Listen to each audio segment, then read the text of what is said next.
اللہ اکبر اللہ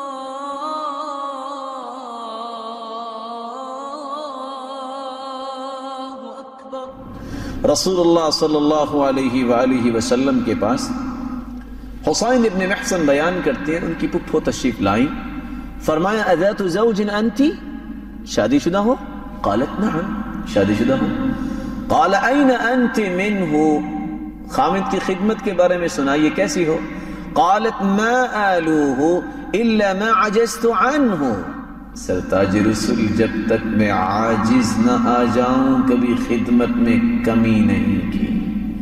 فرمایا انظری این انت منہ فانہ جنتک ونارک، غور کر لے، خامد کی خدمت کرتی رہنا اور یاد رکھنا خامد تیرے لیے جنت بھی ہے جہنم بھی ہے۔ آج مومنہ عورت اپنے گھر کو برباد کیوں کرتی ہے؟ میں کام نہیں کروں گی، میں کپڑے نہیں دھو سکتی، میں خدمت نہیں کر سکتی، تو کیا کر سکتی ہو؟ میں اس کا کہا نہیں مان سکتی، تو کیا کر سکتی ہو؟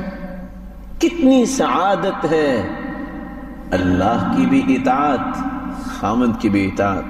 اس لیے رسول اللہ صلی اللہ علیہ وسلم نے تو فرمایا تھا ان اللہ لا ينظر الى امرأة لا تشکر لزوجها وهي لا تستغنی عنه، ایسی عورت کی طرف نظر رحمت اللہ رب العزت نہیں ڈالیں گے جو اپنے خامد کا شکریہ ادا نہیں کرتی۔ رسول اللہ صلی اللہ علیہ وآلہ وسلم نے تیسرا حق بیان کیا ہے خامد کا، خامد کے مال کی حفاظت کرے کون؟ عورت، اور اس کی اولاد کی تربیت کرے۔ خیر النساء من تسرك اذا ابصرت وتطعمك اذا امرت وتحفظ غیبتك في نفسها ومالك، بہترین عورت وہ ہے جس کی طرف آپ کی نظر اٹھے تو اس کی سلیقہ شعاری، اس کے اچھے ادب و آداب کو دیکھ کے آپ خوش ہو جائیں کہ یہ ہے زندگی گزارنے کا صحیح طریقہ۔ وَتُطْعِمَكَ اِذَا أَمَرْتَ، جب آپ کا حکم ہو کہ کھانا چاہیے تو کھانا حاضر کر دے، یہ نہ کہے جیسا کہ شکایات پہنچتی ہیں کہ خامد کہتا ہے کھانا لاؤ، تو کہتی ہے وہ سامنے پڑھا اٹھا لو۔ تم پڑھانے جاتے ہو تو میں بھی تو ٹیچر ہوں نا، تم کاروبار کرتے ہو تو میں بھی تو کاروبار کرتی ہوں نا، اس طرح گھر نہیں چلتے۔ بہترین عورت کا طریقہ یہ ہے کہ جب کہے کھانا لاؤ تو کھانا پیش کرے، اور جب وہ گھر میں نہیں تو اس کے مال میں اور اپنی عزت میں اور اس کی اولاد میں توجہ رکھے، نہ اپنی عزت پہ حرف آنے دے، نہ اپنی اولاد کی تربیت میں کمی کرے، نہ اس کے مال کو ضائع کرے۔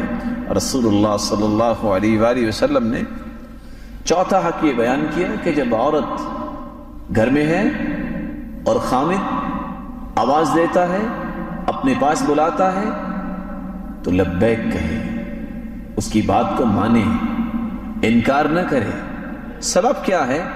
رسول اللہ صلی اللہ علیہ وسلم نے فرمایا اذا دعا الرجل امرأته الى فراشی فابت ان تجیء فبات غضبان علیها لعنتها الملائکة حتى تصبح، وفي رواية اخرى لعنتها الملائکة حتى ترجع۔ اگر خامد اپنی بیوی کو بلاتا ہے، وہ انکار کرتی ہے، وہ خامد ناراضگی کی حالت میں سو جاتا ہے تو ساری رات فرشتے اس عورت پہ لعنت بھیجتے ہیں یہاں تک کہ صبح ہو جائے۔ اور دوسری روایت کے الفاظ ہے جب تک وہ خامد کے پاس نہیں آ جاتی فرشتے اس پہ لعنت بھیجتے رہتے ہیں۔ اس لیے رسول اللہ صلی اللہ علیہ وسلم نے فرمایا الا اخبرکم بخیر نسائکم فی الجنہ، میں تمہیں جنتی عورتوں کی بات نہ بتاؤں؟ کل ولود ودود اذا غضب زوجها عليها قالت هذه يدي في يدك لا اكتحل بغمض حتى ترضى۔ جنتی عورتوں کی نشانی یہ ہے وہ اپنے خامد کو ٹوٹ کے چاہنے والی ہوتی ہے اور وہ صاحبۃ الاولاد ہوتی ہے، اور اگر خامد ناراض ہو جائے تو کیا کہتی ہیں؟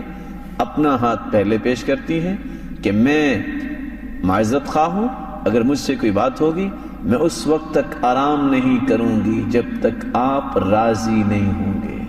اتنے الفاظ اللہ کو اتنے پسند ہیں، پیارے پیغمبر کی زبان سے کہلوا دیا کہ یہ جنتی عورت ہے۔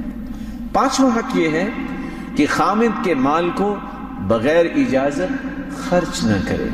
رسول اللہ صلی اللہ علیہ وسلم نے فرمایا لا يجوز لامرأة عطیہ الا باذن زوجها، خامد کی اجازت کے بغیر وہ کسی پہ مال خرچ نہیں کر سکتی، کسی کو تحفہ بھی نہیں دے سکتی۔